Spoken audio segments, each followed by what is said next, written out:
Scorpios. Love's going to be important in April also because we have the Sun and Venus moving into your 7th house of partnerships and relationships. So new love can be on the table, deepening love can be on the table, real love, soulmates, true connectedness, because remember, Venus is there too. And when you set the stage at the beginning of the month with all these planets in your 6th house, at the second half of the month, could be a beautiful, beautiful time for love and romance. Going back to basics this month, I'm laying these cards facing you. So we're going back to basics. I'm using my very first tarot deck.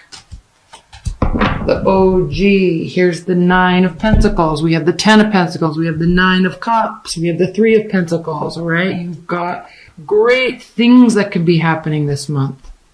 So don't lose sight. Okay. 9 of Pentacles. Independence. Money. Security. Loving who you are. Being very content. Having autonomy.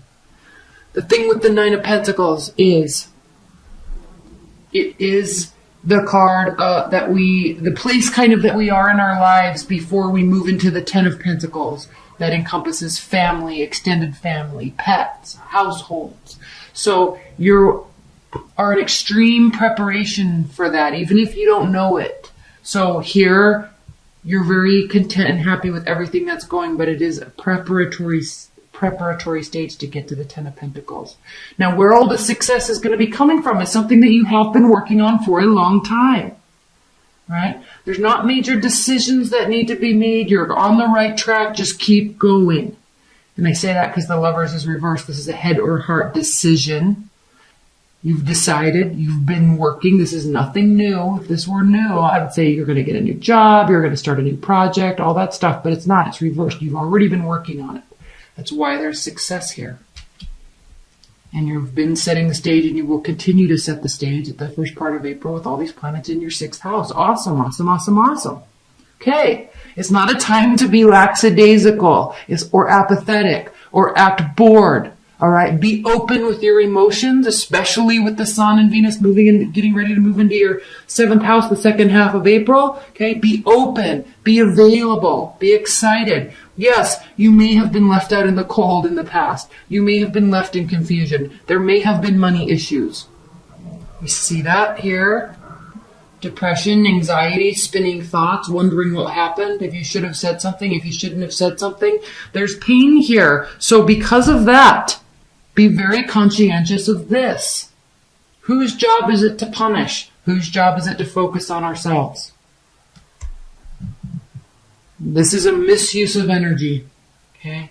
Kushio or whoever, like this karma. Okay? It takes care of itself. Focus on what you're doing. Besides, the best revenge is success anyway. Stay there. Focus on that. That's true revenge. And it's also helping yourself. But you may be inclined and want to be distracted by this energy. But why? Why would you do that when this is on the table? Why would you do that when this is on the table? Why would you do that when you have other decisions to make, other directions to go in? All right? You have work to do. I suggest you do it. Great success will come to you in doing that. Okay. This is not a time for trying to get exes back. Okay, they may come back. That you guys may meet unexpectedly and things might work out, but it's not a time to put a lot of energy into the past. Okay, feelings of nostalgia. That's what this is. That's what, when these two cards are here and we have the 6 of Cups in their vicinity, right? It means you're focusing on what was instead of what could be. Keep in mind how you're using your periphery, how your energy field is around you. Watch that frequency. Super important this month, okay? It is a time for socializing and celebrating, okay? Not too much. There could be regrets that come along with it if there's too much of this going on, but definitely be open to meeting people. And I'm kind of focusing on love because this stuff is moving into your 7th house. So there can be a lot of security there, okay? We'll talk about this in a second. I'm going to pull a lot of clarifiers in the extended reading, so be on the lookout for that. But, be open and available and socialize, but don't do it so much that you're going to have regrets or that you spend money that you don't have. Okay? Focus on the goal, what you're trying to do. That's the most important thing. Kind of the same message for Libras, actually. I just did their reading too. So this is a month for setting the stage. Queen of Cups. Here you are. Okay? The Queen of Cups is very much loyal, very loyal. Scorpios are very, very loyal when they're in a trustworthy situation. It's an amazing quality. Many signs don't have it. You also love wholeheartedly. You're very kind. You're usually very open unless people cross you, right? Okay. I just wanted to see what's next. Oh, what a surprise. Celebration. So keep this warmth about you. It's not about this. It's about loyalty, trust, caring. You care. Now, the Queen of Cups can be known as kind of the drama queen. Yeah, she can be. But never underestimate her reasons for acting that way. Your reasons for acting that way, right? It's because you care so much. You love teamwork. You love working with people. They trust you. Okay? When you're being trustworthy, when they're being trustworthy, it can be very fruitful. There can always be moments when there's a lot going on, or you're juggling two people, or you just met somebody and you're trying to get something started and you're searching for stability and structure. As organization, large-scale organizations, this can be seeking counseling from an expert, looking towards mentors. Okay, it's also the marriage card. So, and you know, it's funny when you hear people tell stories about how they met or when they moved in together or, you know, right when they were getting married. There's a lot of unrest and uncertainty. Like life kind of seems, they always have those stories of life was so crazy and this happened and my house flooded and then he lost his job or she lost her job or she was transitioning here. Or there's always this like amount of chaos that goes on right before things get in sync. So look for those synchronicities and don't get too stressed out if you're feeling kind of out of whack at some points during the month, especially when you're setting the stage by really implementing like health regimens, schedules at work, and you're really trying hard to stay on task and do what you're trying to do. Focus on that. You know, when we're making those adjustments in a preparatory manner, okay, there's imbalance. It can feel imbalanced for a while. That's why this water is very wavy here and the ships are all over the place. It's like, I can't handle this. There's too much going on, right? So you're preparing for this though. You're getting ready for this. You're searching for this. You're wanting this. You're trying to get here. So be open to it. Don't get stuck in the past. There's a reason why these cards are dark. There's a reason why the Tower is dark. Okay? There's a dark place in frustration, the dark place in seeking revenge or feeling hurt or sad. It's dark, right? So, but we can choose to stay. The thing with this card, there's roses on her bedspread, but she's covering her eyes. She's choosing not to see the beauty there. She's just choosing to be stuck in her head with her spinning thoughts and her anxiety and frustration. Okay, these people, they're choosing to stay outside in the cold. Yeah, they're together, but they're doing each other a disservice. They could easily allow each other and bring each other into, I always call this a church, but it could just be a building filled with warm people and security and money, right? Like there's a choice here. Yeah, this is a card of pain and suffering and regret. But they are choosing to stay here. They're doing each other a disservice.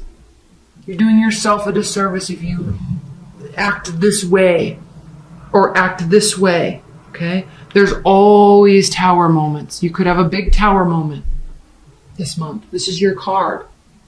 Okay? But keep in mind, the Tower falls down. There's destruction before things grow. So like a fire in the forest, right? It's a disaster. Animals get hurt. Animals lose their home. People lose their homes. But then the forest is able to regrow and replenish. There's a purpose behind this. So don't get lost in the fact that it happened. Seek out the purpose and make it better moving forward. This is the card of rebuilding foundation. A very strong foundation. You are really setting the stage for this Uranus transit here in April. So I would suggest, these cards are suggesting, okay, get on board with your structured lifestyle.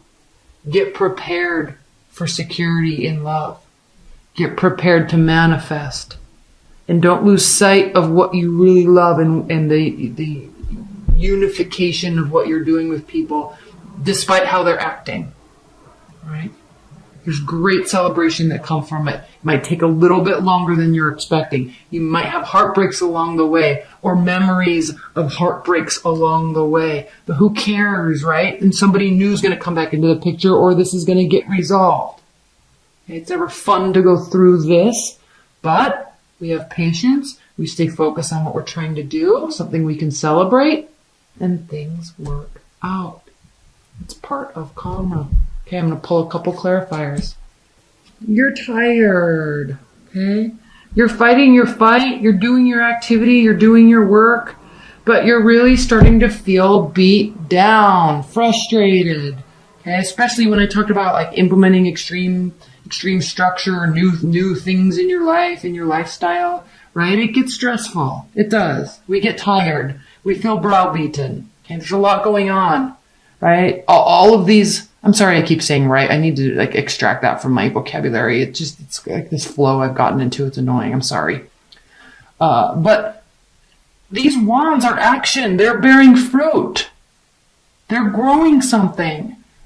It's small, but there's a lot of positivity and optimism here. So keep going, keep going, keep going. It gets daunting. We get tired, but it is bearing fruit. Keep going. Okay? Don't get caught up in all the what ifs, shoulda, woulda, couldas. Keep going. You're feeling left out in the cold because somebody might be coming and going. It could be a fire sign. This is the card of Sagittarius, but it's temporary energy. It's very exciting. It's very hyper. Okay, they love doing new things, going here, meeting people, doing this. Sagittarius is the oh crap, I can't remember the name of it. I've been talking all day. What is that? Half horse, half human? I don't know what it's called, but that sign is the Sagittarius. They are explorers. Fierce energy, endless amounts of energy. But okay, when we want them to stay and they don't, we get hurt. We try to make them stay. They don't. Okay? They come back, they leave. They come back, they leave. Right? Always looking, perfect and glorious. Don't let yourself be left out in the cold, or don't leave them out in the cold. Right? If they want to go, let them go. Peace out. Peace out. The Tower. Let's clarify the Tower. Please clarify the Tower for Scorpios. I'm going to clarify this Knight of Wands too in the extended. We need more, why are they keep coming and going? Something that you really wanted to be successful is just not going to be successful. Not right now. And it could be that there was a lot of hope and excitement about the stability with this person potentially. Could be another water sign also. But here's the thing. Who cares? Okay. You're building something that is going to be glorious. Your life, your work, love will come. Don't focus on love lost, and don't take it personally, because new love comes, and then we see all the reasons why the old loves didn't work. We see it, we know.